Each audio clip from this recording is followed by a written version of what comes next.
Hello friends, ఈ కథ మీకోసంలో ఈరోజు మనం చూడబోయే కథ పిల్లి శకునం. దుర్గాపురం అనే గ్రామంలో నందకుమార్ అనే పిల్లవాడు ఉండేవాడు. నందు ఆ గ్రామంలోని పాఠశాలలో 6వ తరగతి చదువుతూ ఉండేవాడు. వాడికి సైన్స్ సబ్జెక్ట్ అంటే చాలా ఇష్టం. పెద్దయిన తర్వాత సైంటిస్ట్ అవ్వాలనేది వాడి కల. ఆ గ్రామంలో ఒక పద్ధతి ఉండేది. సాయంత్రం అవ్వగానే, అంటే సూర్యాస్తమయం అవ్వగానే ఎవ్వరూ బయట తిరగకూడదు. అత్యవసరమైతేనే తిరగాలి తప్ప ఊరికే బయట తిరగకూడదు. ఇక రాత్రైతే ఆ గ్రామంలో బయట జనసంచారమే ఉండదు. దీనికి కారణమేమిటంటే ఆ గ్రామం సరిహద్దులు దాటితే పెద్ద అడవి. అక్కడ పులులు, సింహాలు, రకరకాల జంతువులు ఉండేవి. పూర్వకాలంలో అవి ఊరిలోకి వచ్చేవిట. అందుకని అప్పటివారు ఈ నియమం పెట్టుకొని నివసిస్తూ ఉండేవారట. అదే పద్ధతిని ఇప్పటికీ ఆ ఊరి ప్రజలు పాటిస్తూ వస్తున్నారు. నందుకి సైన్స్ మీద ఉన్న ఇష్టంతో అన్ని విషయాలని సైన్సుతో పోల్చి చూసుకునేవాడు. నందు వాళ్ళ నాన్నగారు అదే ఊరిలో పోస్ట్ మాస్టర్గా ఉద్యోగం చేసేవారు. నందుకు కావలసిన సైన్స్ కిట్లు అట్లాంటివన్నీ వాళ్ళ నాన్నగారు కొనిచ్చేవారు. ఇక నందు వాళ్ళమ్మ పాత పద్ధతులని గౌరవించే మనిషి. నందుకి వాళ్ళమ్మ పాటించే పద్ధతులు నచ్చేవి కావు. ఇంకా ఇంత మోడ్రన్ యుగంలోనూ అలాంటివి ఏంటని విసుక్కునేవాడు. నందు వాళ్ళమ్మకి కొంచెం చాదస్తం. పిల్లి కాని ఎదురు వస్తే ఎవరినీ బయటకు కదలనిచ్చేది కాదు. కాసేపు ఆగి అది వెళ్ళిపోయిన తర్వాత వెళ్ళమనేది. ఇది నందుకి అస్సలు నచ్చేది కాదు. ఇద్దరికీ ఈ పిల్లి శకునం విషయంలో పెద్ద యుద్ధమే జరిగేది. ఒక్కొక్కసారి నందుకి పిల్లి ఎదురు వచ్చినా పట్టించుకోకుండా వెళ్ళిపోయేవాడు. అయితే ఒకరోజు సాయంత్రం నందు వాళ్ళ స్నేహితుడి ఇంటికి వెళ్ళి నోట్స్ ఇచ్చేసి వస్తానని అమ్మకి చెప్పి బయలుదేరాడు. వాళ్ళమ్మ చీకటి పడే సమయం అవుతోంది, రేపొద్దున ఇవ్వచ్చు కదా అంది. లేదు, ఇది ఇప్పుడే ఇచ్చి రావాల్సిన నోట్స్ అని 5 నిమిషాల్లో వచ్చేస్తానని చెప్పాడు. ఇంటి తలుపులు తీసి బయటకు అడుగు పెట్టబోయాడు.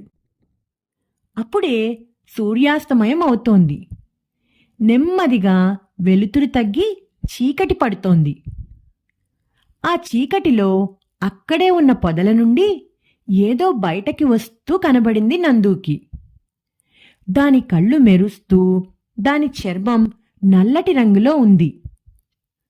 నందు దాన్ని చూసి అది నల్లపిల్లి అనుకుని, అమ్మ కాని ఆ పిల్లిని చూస్తే నన్ను బయటకు వెళ్ళనివ్వదు అనుకుని గబగబా గుమ్మం దాటి బయటకు వెళ్ళాడు. అమ్మ చూస్తే పిల్లి శకునం అని ఆపేస్తుందన్న భయంతో గబగబా నడుచుకుంటూ ముందుకు కదిలాడు. ఒక్కసారిగా ఎవరో తన దగ్గరికి వస్తున్నారనుకుని ఆ జంతువు అరుస్తూ ముందుకు ఉరికింది. నందు ఒక్క సెకను ఆగి చూసేసరికి అది నల్ల చిరుత. అది చూడడానికి అచ్చు పిల్లిలాగానే ఉంది. ఈ హఠాత్ పరిమాణానికి నందు భయంతో అరుస్తూ ఇంటివైపు పరుగు తీశాడు. ఆ చిరుత కూడా అంతే వేగంతో నందు వైపుకి పరుగుపెట్టింది. బయట నుండి నందు అరుపులు విన్న అమ్మ కంగారుగా బయటకు వచ్చింది. నందు వెనక వస్తున్న చిరుతను చూసి తల్లి అక్కడే ఉన్న కర్రను తీసి దాన్ని ఎట్లాగైనా ఎదిరించి తన బిడ్డని కాపాడాలనుకుంది. కాని తనకి తెలుసు తను ఒక్కతే దాన్ని ఎదిరించలేదని. అందుకని చిరుత రండి, కాపాడండి, కాపాడండి అని అరుస్తూనే చిరుతపైకి ఉరికింది. ఈ అరుపులు విన్న చుట్టుపక్కల వారు దీపపు కాగడాలు కర్రలతో పరుగు పరుగున వచ్చి ఆ చిరుతని అడవిలోకి తరిమేశారు. చిరుత అడవిదారి పట్టి పారిపోయినందుకు అందరూ ఊపిరి పీల్చుకున్నారు.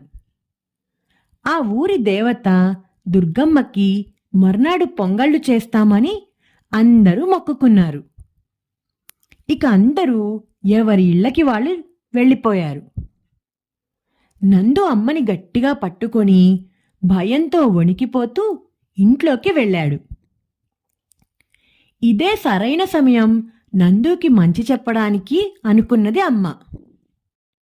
చూసావా నందు, సైన్స్ అన్నావు, నా నమ్మకాలు పనికిరానివి అన్నావు. ఇట్లాంటి నమ్మకాలు పూర్వకాలంలో పెద్దలు పెట్టినవి. వీటికి కారణాలున్నాయి.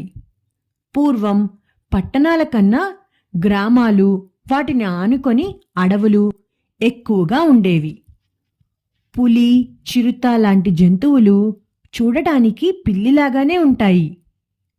ఒక్కసారి పిల్లేగా వచ్చింది అని ఏమరపాటుగా వెళ్తే ఇదిగో ఇట్లాగే అవుతుందని మన పెద్దలు పిల్లి శకునం పెట్టి ఉంటారు.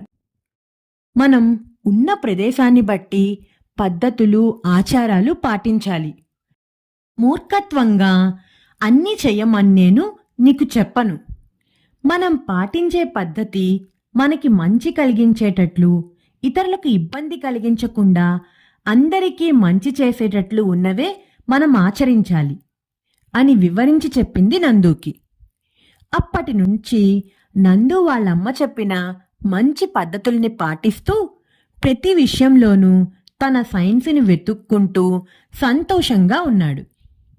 ఈ కథ మీకోసంలో ఈ కథ మీకు నచ్చిందా పిల్లలు?